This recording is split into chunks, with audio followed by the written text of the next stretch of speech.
Ultimately, it's the judge that's determining what is relevant in the determination of a child support obligation.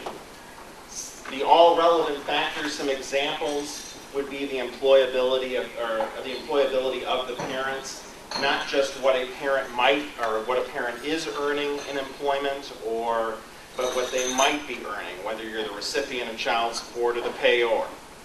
The health of the parents and the health of the child or children. Also, circumstances that the rule looks to in assessing and determining what an appropriate child support amount should be. The financial needs of the child or the children, which go beyond just the basic presumption of what a family with a certain income level needs to support a child. There are also maybe additional expenses, which we'll address in a few moments, that are contained in the chart.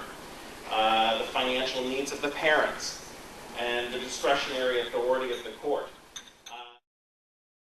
The courts are able to determine that perhaps a Form 14 calculation of child support may be unjust or inappropriate if the payor parent cannot maintain his basic or her basic needs: shelter, transportation, utilities, clothing. I have made arguments in court that have been successful by arguing that the expenses for my client won't allow for a Form 14 child support chart payment without impacting my client's ability to meet his basic or her basic needs. So even though we have clients who have those statements about credit card statements, etc., you really want to ask more follow-up questions to see if perhaps you have a case like that. Oftentimes you're going to find, as I found in the practice, that attorneys may not be paying as close attention as they should to how the statement of income and expenses are prepared, particularly in a case that only deals with child support, because the presumption or the natural comfort level we fall into is that, well, the chart's going to dictate what he's going to be paying or she's going to be paying in child support. And that, in this particular case, would have been a dangerous presumption to have made. And the reason for that is, in a review of mom's statement of income and expense, the calculated expenses for the child did not total an amount that was even close to the requested child support that she was asking for, that was calculated pursuant to the Form 14.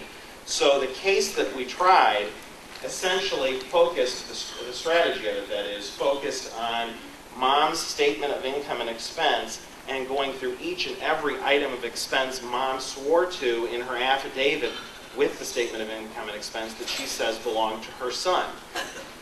We went through that in detail. The evidence was then submitted to the court, and the court ended up entering an order using the chart anyway. However, the judgment states, because I had filed in advance of this case a request for findings of fact or conclusions of law, I had asked if the court should order a child support amount, what did the court find were the reasonable expenses, monthly expenses for the child? And the judgment, and the judge appropriately answered the question by stating that pursuant to petitioner's testimony and petitioner's stipulated Exhibit 9, which happened to be her statement of income and expense, the court specifically found the child's reasonable monthly expenses were $1,015 a month.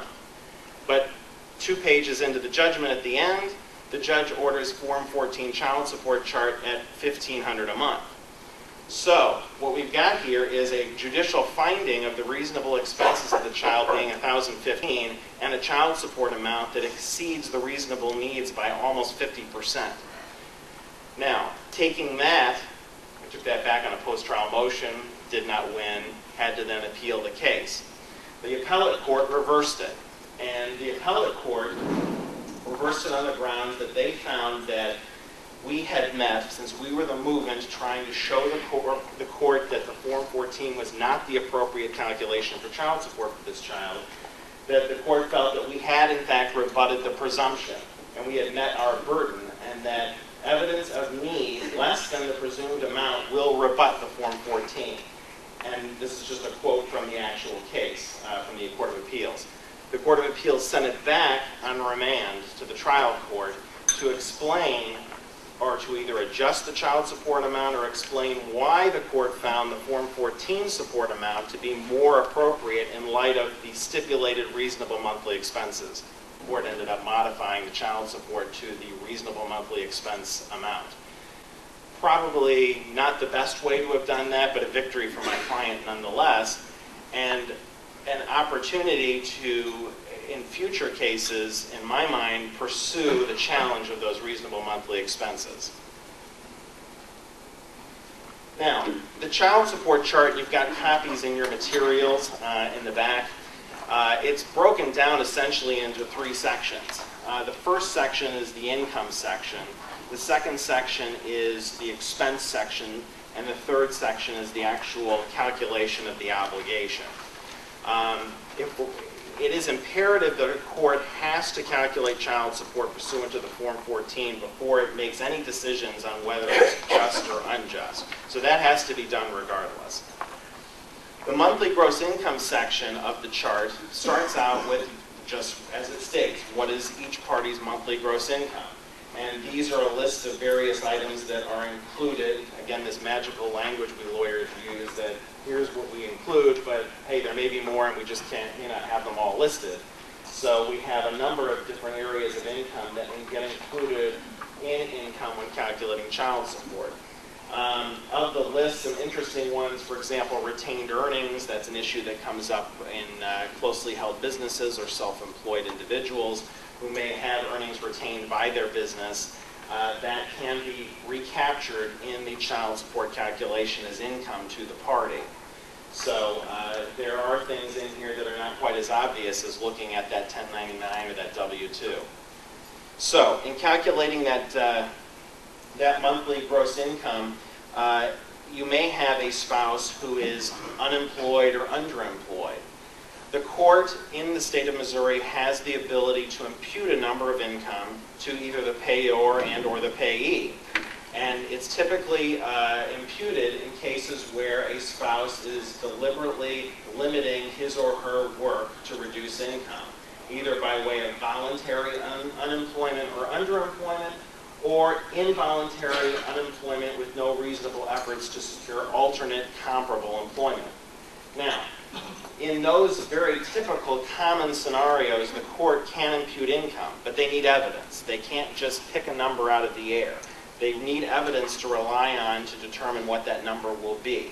That could be based on previous earnings history. It could be based on the use of the employed vocational expert, who is typically a third party who is trained in evaluating the education and credentials of a party and the current work climate we're in the workforce in the field that party has worked or has credentials and education to fulfill, and they can render an opinion as to what the employability of that spouse might be, for the court to then plug in a number that would be more appropriate than perhaps the factual number that may exist at the time of the calculation. Now, a lot of courts do that. That's not uncommon, but courts oftentimes believe that's an unfettered right, and that's not necessarily true. Courts don't have the broad authority to impute income across the board. Ultimately, what courts are looking for are just as we see up in the first section of this slide.